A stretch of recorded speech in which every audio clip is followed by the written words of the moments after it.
Folks, how you doing today? So this just came out of the restoration shop. I'm always looking for this cigar advertising / nippers, cutters.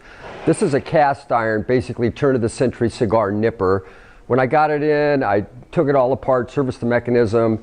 This has a big wind up spring in it. That's the way they work, which I will demonstrate.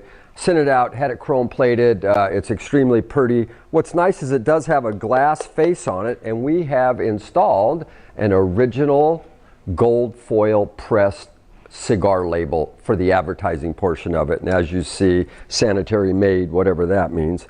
Anyway, come on up here. Here was the match striker, okay? So that was a match striker.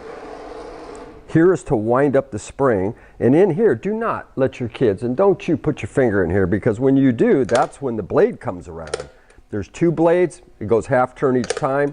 And as you can see in there, it is chopping the cigar. This is how you wind it up, okay? They would wind it occasionally. Beautiful cigar advertising. We put some nice felt feet on the bottom, as well as a new tin bottom for you. Nice little cigar nipper. This really has a lot of presence. Pretty, chrome, advertising, gold, nice piece. Anyway, sorry about that. I was going out of frame. Come on, man, Jeff's making me wear this microphone too. Anyway, it's a great little cigar nipper, cast iron, turn of the century. It's got cigar advertising on it, great little piece.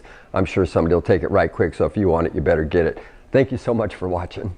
Tim, you can have this thing if you think you could do it without cutting your finger off.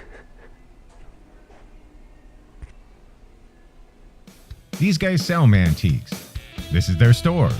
We're bringing stuff every day, in and out, in and out, in and out. We're shaking and baking. These are their customers. Give me the rundown on the GMC. This lived in a bar in Ghent in Belgium.